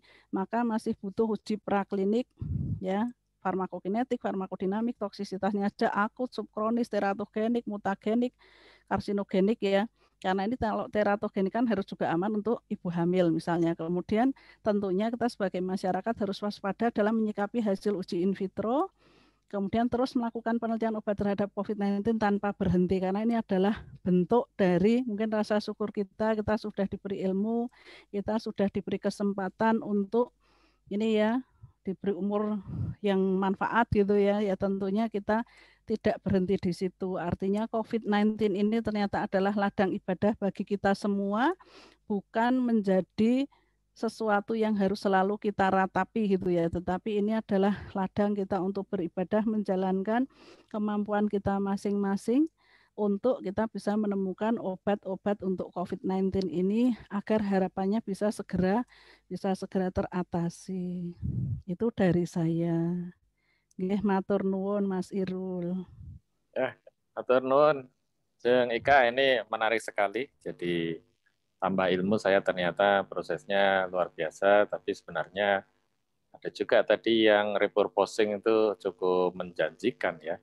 Jadi, karena kalau kita menunggu, bahkan vaksin itu juga mahal banget ya. Vaksinnya mahal, obatnya mahal. Ya, karena kan harus divaksin ini kabarnya kan proses 1-6 itu ada di negara asalnya, masuk di Bio Farma itu adalah untuk di liofilisasi ya, kemudian baru processing produksi gitu ya. Itu ya mahal banget karena penelitiannya juga tidak murah gitu. Dan itu kalau untuk masyarakat juga jadi negara menanggung sampai triliun ya. Iya, tidak murah juga nggih. Wah, ini ada Mbak Sita ya. Kayaknya Mbak Sita. Itu bagaimana ya sebenarnya antara pendekatan dengan pengobatan, pencegahan maupun dengan vaksinasi yang titik temunya itu paling optimal gitu. Karena kan nggak mungkin juga semua divaksinasi akhirnya boros juga gitu. Dan itu katanya tidak bertahan lama juga vaksinnya. Ya, ini kan juga belum tahu berapa lama sel memorinya mengenali juga gitu ya. Maka memang tetap yang namanya protokol kesehatan itu harus tetap dilakukan. Kemudian tadi jangan lupa bahwa infeksi itu juga disebabkan oleh faktor dari dalam tubuh kita, yaitu sistem imun. Nah, itu makanya sistem imun ini harus kita tingkatkan. Salah satunya kemarin hari Minggu yang lalu saya bersama Pak Joko itu di kampungnya Pak Joko, kemudian beberapa waktu juga ke Rongkop dan juga ke Wanurejo itu ngajari paling tidak kita itu mengkonsumsi sayur buah dan umbi itu tadi loh, karena di dalam umbi itu adalah sumber dari imunitas kita ya. 70-80% sistem imun manusia itu ada di usus dan itu adalah dari bakteri-bakteri baik. Bakteri baik kita sudah punya, maka kita berikan prebiotik atau makanan bagi bakteri itu yang ternyata asalnya adalah karbohidrat kompleks yang ada di umbi-umbi lokal kita itu malah ada gitu ya. Yang mungkin sudah dilupakan gitu ya. Nah, itu harusnya menjadi ya kalau saya sih mungkin agak drastis ya karena memang saya nggak makan nasi jadi ganti umbi ya. Ya untuk diri saya sendiri sih gitu. Kalau untuk teman-teman mungkin kalau harus konsumsi umbi tadi dan jelas kalau sayur buah iya. Artinya bahwa kita tidak bisa mengandalkan dengan vaksin karena vaksin itu sifatnya adalah pencegahan. Kalau orang yang sudah kena nggak boleh divaksin gitu ya. Kemudian pencegahan itu juga coverage dari biaya itu akan seberapa besar kemampuan pemerintah. Kalau itu jadi program nasional pun nanti juga kita juga belum tahu apakah betul semuanya aman karena penelitian clinical trial fase 3-nya ini kan sekitar 6 bulan gitu. Sementara nanti pada saat sudah digunakan itu tetap harus ada clinical trial fase 4 atau post marketing surveillance sesudah dipakai pada kalau sekarang kan clinical trial fase 3 di Bandung tempatnya Mas Irul itu kan hanya sekitar 1.000 berapa orang ya. Nah, sementara nanti dipakainya misalnya Indonesia bisa coverage misalnya 50% warganya, berarti 100 juta. Nah, pada saat dipakai 100 juta akan sangat mungkin muncul efek-efek samping yang kemarin tidak muncul. Jadi itu tetap akan memungkinkan terjadi efek samping. Maka ya memang vaksin harus tetap jalan, tetapi tadi protokol kesehatan tetap harus jalan. kemudian juga dari tadi pola hidup bersih sehat dan juga cara makan kita itu loh gitu ya. Untuk germas COVID itu harus jalan, olahraga ya iya gitu ya, tidur juga harus cukup. Kemudian tadi makanan yang kita makan sehari-hari itu kadang-kadang kita nggak sadar, padahal itu terus masuk ke dalam tubuh kita sebagai upaya dari sistem imun ya, yang itu bisa menangkal tadi masuknya paparan dari baik bakteri maupun virus ya, apapun yang akan mengenai tubuh kita. Terus Ini Mas Erul, nggih. Yang menarik tadi tentang makanan tadi ya. Jadi kan memang fenomenanya sekarang orang Amerika itu kan rasnya mungkin rentan ya sehingga korbannya sampai 200.000 orang. Kata sangat. Ya, sementara kita ini entah pencatatannya tapi entah juga memang secara ras kita agak beda gitu. Nah, saya tertarik dengan tadi bahwa imun kita itu mungkin dari makanan ya. Dan ubi itu bisa dijelaskan lebih jauh itu. Saged dados kita itu sebenarnya saya ada tayangannya nanti mungkin saya kirimkan aja itu sekitar 70-80% sistem imun manusia itu ada dari usus Mas. Dari mulai atas sampai bawah itu kan ada bakteri-bakteri bagus yang namanya adalah probiotik. Nah, probiotik itu kita sudah punya, bahkan tidak hanya di situ dan juga bagian-bagian yang lain ya, tetapi mostly itu kan ada di saluran pencernaan. Nah, makanannya dia itu apa? Makanan dia itu adalah karbohidrat kompleks. Karbohidrat kompleks itu yang ada ikatan 1,4 dan 1,6. Ya, amilose itu. Dan itu ada di mana? Ternyata itu ada di umbi-umbi yang kita miliki karena dia tidak mudah diubah menjadi glukosa. Indeks glisemiknya itu rendah sampai sedang. Jadi ada itu contohnya apa itu umbi jalar maksudnya? Ya, ubi jalar, uwi, bili, tales, itu ya, orang. Itu kita punya semua gitu. Tidak harus pakai umbi dahlia gitu ya, itu juga cukup tinggi, tetapi kan kita sudah ada itu semua ya, dan itu sebenarnya kan enak gitu ya sebagai penggantinya nasi. Karena apa? Dia mengandung tadi karbohidrat kompleks sebagai makanan dari probiotik yang kita miliki. Probiotiknya nanti akan mengubah menjadi small chain fatty acid yang itu menjadi sumber dari dendritic cell yang ada di gastrointestinal untuk membentuk imunoglobulin A. Banyak bentukan-bentukan dari sistem imun. Nek ngersake nanti saya kirimi ya. Kombinasi dengan berjemur misalnya ya, karena kebetulan kalau berjemur itu kan vitamin D, vitamin D itu dalam kondisi yang balance di dalam tubuh kita itu kan juga sifatnya adalah peningkat sistem imun. Itu sangat banyak ya publikasinya, dan itu tadi dari teman-teman kulit sudah menyampaikan yang benar itu berjemur di jam 9 pagi cukup 15 menit. Awal-awal COVID ada yang bilang jam 2 siang. Lah gosong, selain gosong juga terjadi kanker kulit ya, melanoma, hati-hati itu ya. Melanoma termasuk kanker yang cukup berat. Maka cukup 15 menit.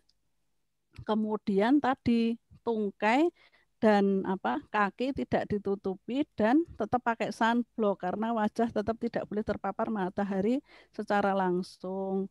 Juga sumber vitamin D itu selain kita punya matahari, kebetulan kita kan bukan negara 4 musim, jadi sepanjang tahun itu bisa manen matahari.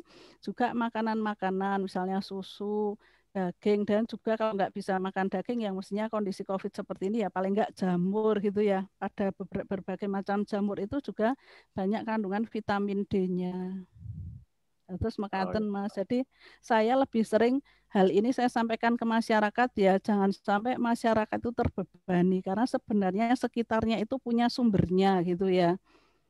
Dan kondisi COVID seperti ini jangan diminta beli yang aneh-aneh, tetapi apa toh yang kita punya di sekitar kita, tidak harus yang mahal gitu ya, yang kita miliki itu bisa kita manfaatkan untuk meningkatkan sistem imun di tubuh kita. Nah, sedikit tentang gitu, tadi umbi tadi itu, apakah treatmentnya harus cuman direbus atau digoreng pun tidak masalah karena sebenarnya enggak masalah Mas, karena kalau karbohidrat itu kan tidak rusak oleh pemanasan. Jadi boleh digoreng, boleh direbus, boleh diolah apapun, karena dia cukup awet gitu ya prosesnya. Artinya dia tidak mudah dihidrolisis gitu ya, sifatnya memang dia sulit dihidrolisis sehingga tidak cepat memberikan rasa lapar juga gitu ya. Jadi kadang-kadang ming perasaan kita nek rung sego kaya nih rung mangan gitu ya. Nah, Indomie ya kita malahan yang ada. disebut makan. Dan juga tadi jelas menjaga kadar glukosa kita ya, karena indeks glisemiknya itu cukup rendah. Kalau tadi sayur dan buah tadi Buah, sebagai separuh makanan tadi bagaimana separuh itu? makanan itu juga karena di dalam sayur dan buah itu kan antioksidannya sangat tinggi nggih Mas. Termasuk vitamin C-nya juga tinggi. Jadi vitamin C tertinggi ada pada guava atau apa ya, jambu biji. Itu malah 5 kalinya jeruk gitu ya. Nah, jadi pakai aja yang kita itu punya gitu ya. Tidak harus buah-buah yang angel gitu ya. Nah, itu untuk pencegahan kalau misalnya terpapar kan memang sebagian besar gejalanya sedang gitu ya. Nah, itu treatmentnya bagaimana itu? Kalau sudah sedang itu kan tetap di rumah sakit nggih Mas. Kalau yang boleh isolasi mandiri itu kan hanya yang ringan sama tanpa gejala. Artinya itu tetap harus masuk. Nah, kalau sudah di rumah sakit ya pasti menunya adalah menu rumah sakit karena kita nggak bisa sendirian nggih untuk maintenance makannya. Tetapi untuk yang tadi yang masih tanpa gejala, ringan ataupun yang malah belum kena, nah itu daya tahan tubuh itu harus selalu ditingkatkan dengan tadi ya, imun booster itu ternyata adalah sayur dan buah dan juga umbi-umbian itu tadi. Oh ya, ini ada pertanyaan kenapa approval dari FDA yang kenapa bukan WHO gitu nggih? Ya, WHO itu kan badan gabungan dari berbagai negara. Sementara untuk meng-approve suatu obat boleh diedarkan di satu negara, itu otoritasnya adalah negara tersebut. Kalau di Indonesia adalah BPOM untuk obat, dulu alat kesehatan itu juga BPOM, sekarang berbagi alat kesehatan dipegang Kemkes. Nggak marai ribut gitu ya, podo-podo diberi hak. Sementara untuk di negara Amerika itu FDA semua, baik alat kesehatan, kosmetik, obat itu dari FDA. Nanti di Australia ada TGA juga. Nanti di Uni Eropa ada yang namanya apa ya, European Union atau apa gitu ya. Itu jadi masing-masing approval dari negara Mas, bukan WHO. WHO itu tidak punya wewenang di satu negara. Kalau dia punya misalnya bilang hidroksikloroquine tidak boleh digunakan, kan pernah menyampaikan seperti itu ya WHO. Ya dia hanya menyampaikan bukti-buktinya seperti ini loh. Tapi kalau negara lain mau menggunakan, WHO juga nggak bisa bilang apa-apa. Ibaratnya nggak punya negara kok gitu ya. Tetapi kalau BPOM nggak boleh pakai hidroksikloroquine, nah itu majas gitu ya, karena punya negara, punya otoritas di negara tersebut. FDA bilang tidak mengapprove hidroksikloroquine lagi, nah itu juga akan kuat. Tapi kalau WHO sifatnya hanya mengkoordinasikan ya, jadi tidak punya otoritas, tidak punya kekuatan hukum kalau WHO. Kalau yang waktu itu ada berita bahwa jangan-jangan ada pengaruh tentang vaksinasi lain seperti BCG, atau bahkan mungkin kalau kita vaksinasi kombinasi pneumonia dan influenza mungkin bisa memberi ketahanan awal yang agak beda, itu kira-kira benar nggak itu? Kalau pneumonia kan beda nggih. Pneumonia itu dari bentukan bentukan parunya saja, ini kan sebabnya adalah bakteri ya. Bakteri itu hanya mengenai unilateral satu sisi paru biasanya. Tetapi kalau COVID ini dua-duanya kena, bilateral infiltrat. Kemudian bentuknya juga berbeda. Ini adalah virus. Jadi jelas sangat mungkin vaksin pneumonia tidak akan mengenali protein S, protein N, protein M yang dimiliki oleh virus. Ya, itu jelas beda banget. Kemudian influenza itu bukan virus RNA tapi neuroamidase, jadi beda lagi. Jadi antigennya saja berbeda gitu, jadi tampaknya kok kurang pas ya. Kurang pas. Mungkin kalau kita itu rasanya sentrup-sentrup, panas, tetapi tidak dipastikan COVID atau bukan, kan seperti flu-like syndrome ya. Nah, dianggapnya itu padahal beda banget gitu ya, beda. Jadi kalau yang tadi itu bahwa kalau pengobatannya di Indonesia saat ini apa yang setelah remdesivir di approve FDA itu standar yang di kita yang terakhir bagaimana itu? Kan masih banyak juga pasien kita itu. Sebelum di-approve pun remdesivir itu sudah dipakai. Kebetulan di Sarjito kita pernah ngerawat pasien ya, itu awal-awal COVID itu sudah dipakai. Tapi kan kita pakai special access system. Jadi kita harus lewat RSCM yang belikan mereka ngambil dari Singapura. Itu pernah kejadian, itu sudah pernah kita pakai. Jadi sekarang yang kita pakai pedoman terakhir ya, edisi 2 di Agustus 2020 di Indonesia itu untuk yang tingkatannya adalah ringan, itu adalah vitamin C jelas masuk, simptomatis misalnya panas paracetamol pasti masuk. Kemudian komorbid misalnya hipertensi juga tetap diopeni, jangan dilupakan, misalnya hipertensi tetap ditambani, asmanya juga ya tidak ditinggalkan, itu yang ringan. Sementara yang sedang itu sudah mulai masuk, bisa tadi vitamin C-nya sudah mulai bisa pakai infus, kemudian mulai masuk antivirus, biasanya dicoba dulu oseltamivir ya sesuai pedoman, walaupun jane itu adoh ya, tapi saya juga nggak tahu kenapa dulu teman-teman paru milihnya oseltamivir gitu ya.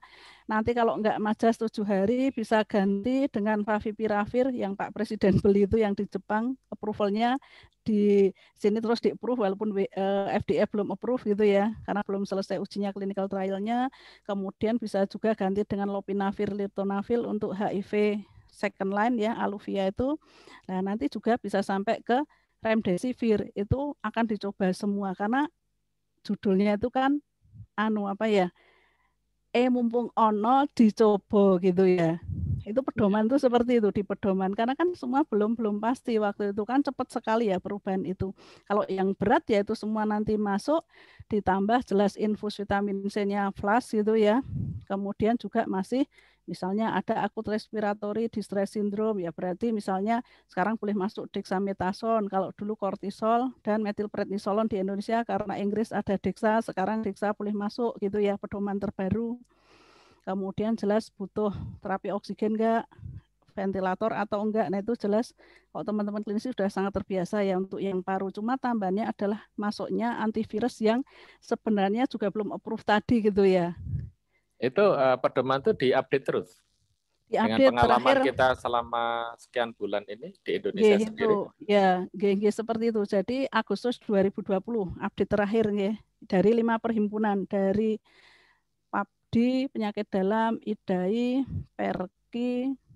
Artinya kalau dari semua negara itu apakah ada suatu koordinasi sehingga di sini kami pakai ini? Boten enggak. Masing-masing otoritas dari negara itu gitu ya. Seperti kita contohnya untuk hipertensi dulu kita kiblatnya Amerika gitu ya, GNC 8. Tapi begitu sekarang 2019 teman-teman mungkin semakin open minded, banyak paparan, kemudian lihat hasil-hasil di klinis ini seperti apa pasiennya, sekarang pakainya malah dari teman-teman perhimpunan hipertensi itu pakainya malah pakai Uni Eropa ya, yang agak berbeda lagi. Jadi kadang-kadang Indonesia ya karena berbeda nggih. Jadi tinggal nanti teman-teman di perhimpunan itu mau kiblatnya kemana gitu, akan berbeda. Dengan Jepang adoh banget, dengan Wuhan beda banget. Wuhan itu malah Pak Joko itu yang jauh lebih tahu mungkin ya, herbal itu ya Pak Joko, kita pernah mereview ya Pak Joko beberapa herbal yang dipakai di Cina itu ya. Beberapa juga kan ada di Indonesia gitu ya, yang pernah heboh juga itu ya. Itu Pak Joko kayaknya pernah nge-review gitu. Jadi memang tidak ada WHO bilang negara ini harus pakai ini enggak, karena banyak faktor ya, banyak faktor pembiayaan dan yang lainnya. Kemudian kalau juga dari faktor ini genetik. Kalau dari analog masanya kesimilaritan kemiripan dari ras, kemudian dari kondisi geografis ya. Apakah itu masuk dalam perhitungan? Itu harusnya masuk, tetapi studi farmakogenomik ya namanya itu juga belum banyak Mas. Karena jangankan COVID, untuk obat-obat lain aja sebenarnya respon terapi itu berbeda. Contohnya hipertensi, kalau di Amerika itu mereka membedakan black dan non-black karena responnya berbeda. ACI dan ARB misalnya itu sudah harus langsung masuk misalnya gitu ya. Karena mereka responnya ternyata untuk ACI ARB itu untuk black itu bisa, tetapi untuk yang lainnya misalnya calcium channel blocker dia jelek misalnya, nah itu baru Amerika yang memetakan. Kalau di kita belum ya. larang banget itu ya farmakogenomik karena pakai sequencing gitu ya. Padahal harusnya respon terapi itu sangat dipengaruhi itu. Kalau di kita belum sampai di sana. Ya itu jadi maksudnya jadi pertanyaan begitu. Kenapa kita menginduk pada negara-negara yang subtropi yang kondisinya beda. Benten sangat. Tapi gitu malah ya. Mungkin yang lebih cocok itu dirujuk itu India atau apa gitu yang mirip-mirip kita. Gitu. Karena kita itu sering kalau di Sarsito itu pola kumannya itu ternyata kita itu pada ulkus DM itu ya pernah memetakan itu ternyata bukan mirip Singapura atau Malaysia atau itu gram-gram positif kita kok gram negatif hampir 80%, jebol persis India banget gitu ya, sudah multi drug resisten gitu ya, ketok ya Cen mirip gitu ya, itu sudah pernah kita petakan. Mungkin juga untuk obat yang lain loh ya sebenarnya. Iya betul. Moga teman-teman ada pertanyaan, ini kita tambah 5 menit. Silakan. Nah, kalau kayak kemarin itu apa ada akar bajakah misalnya itu atau yang lain-lain lah ya. Itu apakah langsung bisa disebut jamu karena itu kan mereka bilangnya kearifan lokal. Empirik. Itu gimana empirik. Itu sebenarnya? Dasarnya empirik itu boleh disebut jamu ya. Tetapi masalah pada saya berefek, pada Mas Irul tidak berefek, nggak boleh protes. Wong namanya saja empirik kok gitu ya, dan memang tidak melalui penelitian ya Pak Joko ya. Jadi hanya berdasarkan empirik itu jamu dan tidak boleh jamu itu tidak boleh diperuntukkan pada diagnosis seperti hipertensi aja sebenarnya nggak boleh. Diabetes nggak boleh, jadi penyakit kronis nggak boleh, apalagi cancer lah. Tapi kok bajakah untuk cancer? Wah, kene iki ya rodok-rodok piye nek nerangke. Mbok sudah toh pakai kemo yang jelas, opo radioterapi gitu, kan lebih jelas. Tapi namanya media, opo meneh ditemukan oleh anak SMA, ya kaya aku biyen di SMA gitu ya. Itu kan waktu SC gitu ya. Wah, pokoknya kan ini sesuatu, padahal itu masih jauh banget. Tapi luar biasa dijual kemana-mana ya Pak Joko. Waduh, ini dadine motif ekonomi gitu ya. Kita sok kasihan juga karena sebenarnya kalau pasien itu berobat yang benar, ditangani teman-teman klinisi secara benar, mungkin malah akan lebih punya masa itu ya, kualitas hidup yang lebih baik. Tetapi kita itu sering-sering mau ngomong rodok-rodok seperti itu, waduh aku ki musuhnya mau ngokeh ya gitu ya. Jadi ya kita tapi biasanya ada nggak yang meneliti lebih jauh dari informasi adanya istilahnya kearifan lokal gitu kemudian ditindaklanjuti gitu. Kayak kita dulu Kupumin gitu ya. Banyak Mas, banyak. Contohnya adalah tongkat ali atau itu ya kalau di Kalimantan pasak bumi ya, eurikoma ya. Eurikoma itu ternyata juga diteliti memang untuk sexual behavior iya gitu ya. Kemudian untuk malaria itu teman-teman kedokteran UGM juga. Kemudian kemarin saya juga bantu teman suami kebetulan S3 di bidang nefro ya, itu juga bisa untuk tadi ya akut kidney injury atau gagal ginjal yang akut itu juga bisa. Tapi itu bentuknya sudah eurikomanon, artinya sudah ekstrak terstandar dari pasak bumi, bukan pasak bumi yang diserut itu ora gitu ya. Tapi sudah ekstrak yang di standar dan kadarnya sudah diketahui dan itu nggak murah harganya. Karena kapan hari saya ngasih ya kebetulan saya ada network sama Java Plan ya Pak Joko ya, itu yang bikin eurikomanon itu levelnya sudah internasional, itu 1 gramnya itu berapa puluh juta. Itu yang berefek loh, bukan pasak bumi sing itu langsung diserut itu bukan itu masih kecil sekali kadarnya. Jadi emang sudah ada kalau penelitian kearifan lokal itu banyak kok Mas Irul. Tadi kalau terapi pengobatan gagal ginjal ya Sengika. Ini baru aja lulus S3-nya ya. Nanti bisa saya tanyakan, tetapi ini sudah yang ekstrak terstandar ya Bang Israel. Jadi bukan hanya berapanya, nanti mungkin bisa kita hitungkan ya sebenarnya butuhnya berapa. Karena misalnya itu adalah eurikomanon, adalah senyawa aktif dari eurikoma atau pasak bumi itu. Nah, kira-kira dengan kadar itu kalau kita kembalikan ke akar pasak buminya sendiri itu kira-kira harus dikonsumsi berapa, itu harus kita hitung juga.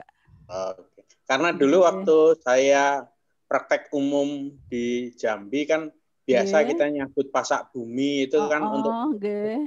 segala itu memang efeknya diuretik ya, karena kita terus terbiasa tetapi badan segar karena aliran darah lebih lancar dan nggak mudah ini ya, nggak mudah boyok sakit gitu loh. Mungkin mungkin eurikomanonnya juga gitu ya. Karena ini memang untuk penelitian S3-nya kebetulan dokter nefrologi ya. Ini juga pakai itu gitu ya. Tapi memang itu eurikomanon yang dari Java Plain, saya memang dapat dari sana. Nggih. Ini nanti bisa kita hitungkan gitu sebenarnya berapa gitu. Nah, tadi sebenarnya ada diskusi tentang ini bahwa yang masuk itu 1.000, nanti yang terserap cuma sedikit. Nah, sisanya dibuang itu kan membebani ginjal atau hati kan ya? Iya. Nah, itu karena kan tadi hati juga punya mekanisme bahwa dia menjaga bahwa sebenarnya tubuh itu mampunya seberapa dengan memetabolisme obat itu tadi. Nanti kan berkurang banget ya.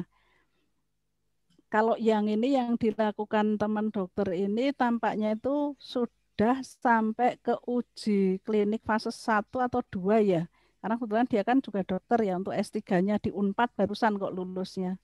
Karena kebetulan dia orang dari Banjarmasin gitu ya, maka pengen kearifan lokal sana adalah pasak bumi itu tadi untuk gagal ginjal itu tadi. Mungkin bisa saya tanyakan hasilnya seperti apa. Saya cuma ngewangi etok-etok bimbing gitu ya pada awal-awal tadi ya. Itu pun gagal ginjal kan ada sekian persen, ada sampai yang betul-betul.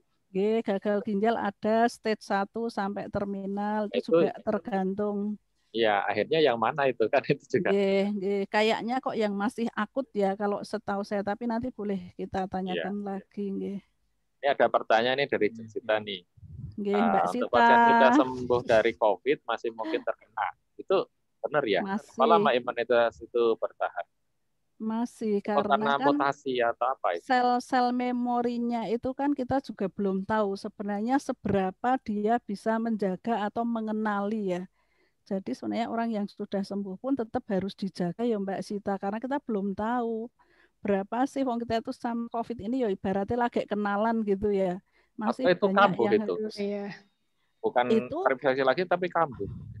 Itu kalau kambuh itu kan berarti masih ada kemungkinan dulu nggak sembuh, Mas. Ya, maksudnya seperti cacar gitu air, cacar air terus nanti jadi herpes misalnya, itu kan ya itu karena sistem imunnya juga ya. Jadi makanya tadi 2 faktor. Faktor luarnya ngenain kita seberapa, dalam kita sistem imunnya mengenali atau enggak, karena kan mestinya ada antibodi. Nah, seberapa lama dia mengenali kan juga belum tahu. Kemudian sistem imun kita sendiri yang tidak terkait COVID itu untuk menangkal apapun itu juga seberapa posisi kita. Jadi tetap belum bisa dijamin ya Mbak Sita. Jadi memang itu kasusnya memang terinfeksi lagi. Mungkin reinfeksi ya kalau menurut kita itu ya, waktu diskusi dengan teman-teman dari kedokteran gitu ya, kayaknya itu kemungkinannya adalah reinfeksi gitu. Karena antibodinya nggak ketahuan sampai seberapa bisa mengenali ya bahwa pernah terinfeksi itu tadi. Kemudian yang mutasi terbaru D614G itu pada protein S itu ternyata juga yang hasil dari penelitian di Jogja, teman-teman kedokteran, itu data dari atau pasien-pasien dari DIY dan Jateng itu ternyata memang mutasi itu membuat lebih mudah menular. Mutasi dari manusia atau di hewan? Mutasi dari virusnya sendiri, Mas. Jadi yang menginfeksi sekarang itu punya mutasi di protein S posisi D614G. Kayaknya di sekitar tengah itu ya posisinya. Itu memang kalau dilihat dari keparannya memang tidak jauh lebih parah, tetapi lebih menular. Lah itu malah mungkin ini istilahnya vaksinasi alami. Nah, yang di Denmark itu terakhir malah mutasi dari itu ya, Ming itu apa sih? Sampai Ming itu sampai di apa buahnya itu dibunuh itu Ming. Nah, itu berarti mutasinya itu di binatang.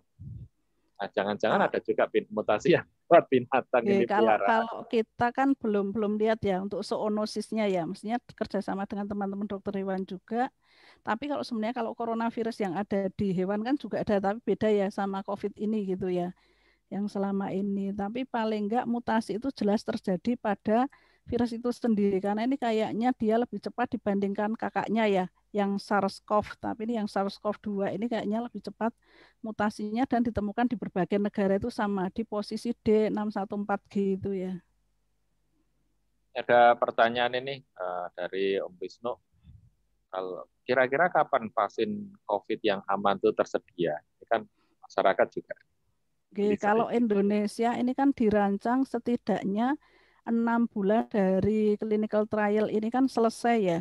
Tetapi kan kita tidak tahu apakah hasilnya itu jelas tidak menimbulkan efek samping.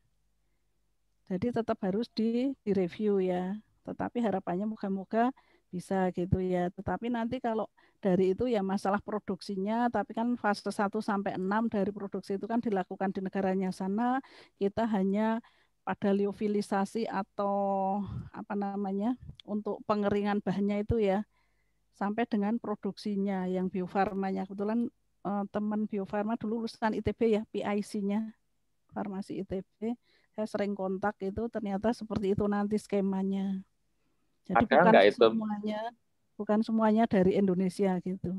Ada nggak itu penelitiannya segmen mana dulu yang akan didahulukan sehingga lebih efisien dan efektif?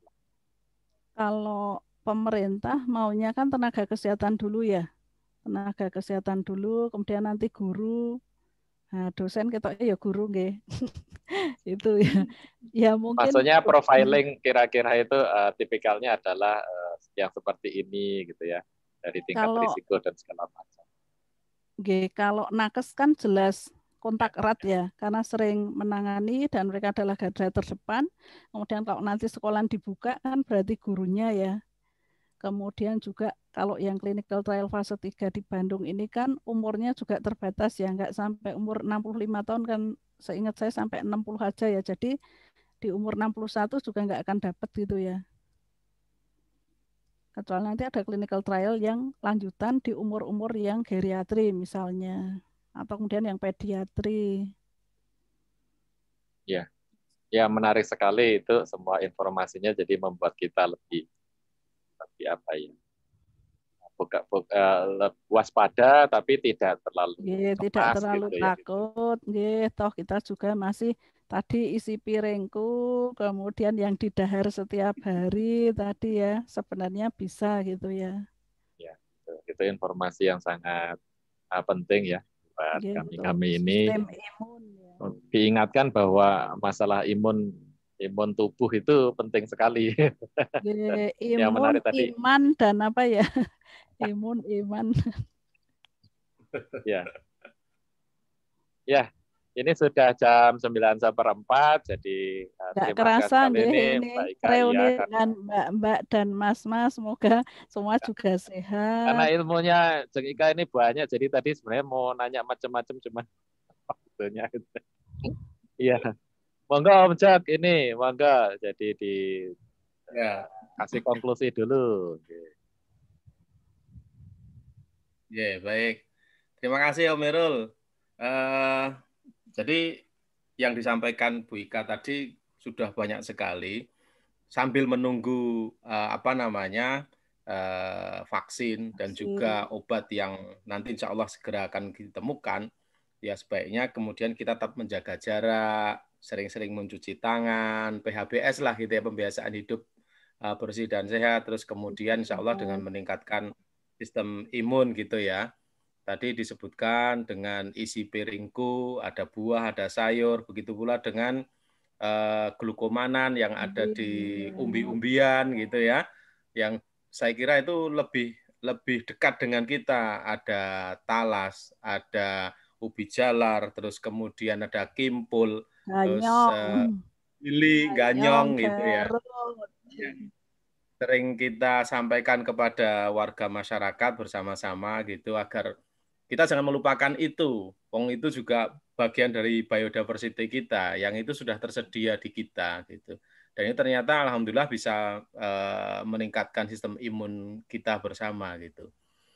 Ada lagi yang mungkin sekarang ini dengan beras analog. Beras analog itu ya umbi-umbian yang kemudian dibuat sedemikian rupa seperti beras gitu. Seperti beras, seperti tepung beras. Tiwul itu, tiwul. Ya. Mirip-mirip tiwul instan, hanya pakai ekstruder ya, pakai ekstruder. Ya. Nah, itu juga apa namanya pengembangan yang lebih mudah bagi kita untuk memang mindset kita untuk meninggalkan beras susah gitu. Tapi kalau itu dibikin seperti beras, seolah-olah dia makan beras, padahal isinya itu sebenarnya umbi semua gitu ya. Nah, ini menarik gitu. Itu adalah temuan juga dari teman-teman farmasi sebetulnya. Temannya Bu Ika. Patut dicoba jadi bisnis baru ini, bisnis beras analog. Oh iya. Karena memang kita mau bikin bareng-bareng ini di farmasi, nggih. Saya kira demikian ya, teman-teman semuanya. Terima kasih Bu Ika, ilmunya sami-sami. Ini mengobrol kok gitu ya. Setelah ini akan dilanjutkan dengan diskusi anggrek sejenak. Tapi akan ditutup dulu oleh Om Jono. Silakan Om Jono ditutup dulu. Mari kita akhiri dengan baca Alhamdulillah bersama-sama. Alhamdulillah. Nah, itu Pak Baruno itu. Matur nuwun. Benar.